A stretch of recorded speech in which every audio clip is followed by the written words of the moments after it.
महत्त्वाचं म्हणजे जर बघितलं या संदर्भात केंद्रीय गृह मंत्रालयाच्या वतीने आज सकाळी 9:30 वाजता सर्व ज्येष्ठ अधिकाऱ्यांची बैठक बोलवण्यात आलेली आहे, ज्यामध्ये आयबीचे अधिकारी आहेत, दिल्ली पोलिसांचे अधिकारी आहेत, एनआयचे ज्येष्ठ अधिकारी आहेत, त्यानंतर एनएसजीचे अधिकारी आहेत, त्याशिवाय गुप्तचर खात्याचे अधिकारी आहेत। याशिवाय जर बघितलं आपण महत्त्वाचं म्हणजे या संदर्भात जर बघितलं तर या बैठकीच्या माध्यमातून आता जे माहिती पुढे आलेली आहे, खास करून जे I-20 या कारमध्ये जो स्फोट झाला होता त्या स्फोटचं ज्या पद्धतीने विक्री झाली ती साधारणतः 4 ते 5 वेळा याची हस्तांतरण झाल्याची माहिती पुढे आलेली आहे। सध्या मी जिथे स्फोट घडला त्याच परिसरात आहे। माझ्या मागे जर बघितलं आपण तर हा संपूर्ण चांदनी चौकचा आणि लाल किल्ल्याचा परिसर आहे। समोर जर बघितलं आपण तर तिथे लिहिलेलं आहे दिल्ली गेट, दर्यागंज आणि पुरानी दिल्ली रेल्वे स्टेशन, आणि समोर जर बघितलं आपण तर तसंच त्याच पद्धतीने इथे सध्या दिल्ली पोलिसांनी मोठी बॅरिकेडिंग केलेली आहे आणि या बॅरिकेडिंग केल्या आतमध्ये जर बघितलं आपण त्याच्या आतमध्ये जिथे स्फोट घडलेला होता मेट्रो स्टेशनच्या जवळ त्याच भागामध्ये सर्व अधिकारी आहेत आणि फॉरेन्सिकची टीम आहे। रात्रभर पुरावे एकत्र करण्याचा प्रयत्न सुरू आहे। हा संपूर्ण परिसर आता दिल्ली पोलिसांनी रोखून धरलेला आहे आणि महत्त्वाचं म्हणजे जर बघितलं या सगळ्या पार्श्वभूमीवरती तर आता या संदर्भात ज्या पद्धतीने माहिती मिळते प्राथमिक म्हणजे FIR देखील कोतवाली पोलीस स्टेशन जामा मस्जिदच्या पोलीस स्टेशनमध्ये दाखल झालेली आहे आणि या संदर्भात जेही जखमी आहे आणि जेही मृतक आहे त्या सगळ्यांना दिल्लीची या दिल्ली गेटच्या जवळ असलेल्या रामवन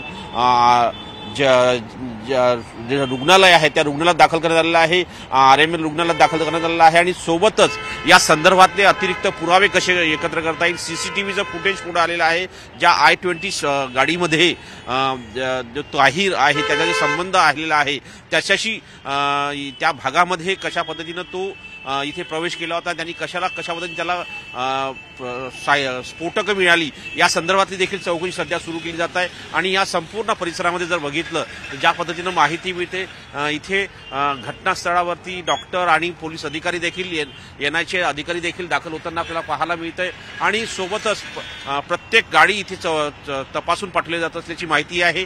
आणि ज्या पद्धतीनं या संपूर्ण परिसराची जर घटनाक्रम बघितला आपण काल रात्री ज्या पद्धतीने सायंकाळी 6:30 ते 7च्या दरम्यान हा स्फोट झाला आणि त्यावेळेस प्रचंड गर्दी असते या संपूर्ण भागामध्ये। चांदनी मार्केट आहे, आपल्याला माहित असेल की दिल्ली राजधानी आणि उत्तर भारतामध्ये सध्या लग्नाचा हंगाम आहे आणि यामध्ये मोठ्या पद्धतीने इथे गर्दी होते आणि या गर्दीचाच फायदा दहशतवादी उचलल्याची माहिती पुढे आलेली आहे। त्याचमुळे ज्या पद्धतीनं कट रचण्यात आला आहे त्या कटाचे कारस्थान करणारे कोण होते, याच्या मागे मास्टर माइंड कोण होतं याची चौकशी सुरू झालेली आहे। जम्मू काश्मीरमधून एका जणाला संशयिताला ताब्यात घेण्यात आला आहे, त्याचा या संपूर्ण कारच्या व्यवहारामध्ये संबंध असल्याची ही माहिती पुढे आलेली आहे।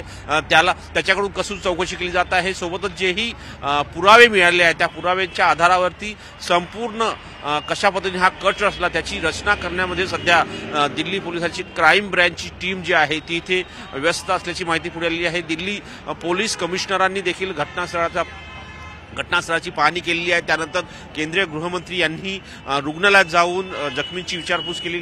दिल्लीच्या मुख्यमंत्री रेखा गुप्ता या देखील त्यांनी देखील जाऊन तिथे विचारपूस केलेली आहे रुग्णांची। आणि महत्त्वाचं म्हणजे जर बघितलं आता या संदर्भात जेव्हा सकाळी 9:30 वाजता बैठक होईल केंद्रीय गृहमंत्रालयाच्या वतीनं त्यानंतर निश्चितपणे काहीतरी धागेदोरे आपल्या हातात येतील की यामागे खरं कट कारस्थान करणारा मास्टर माइंड कोण होता।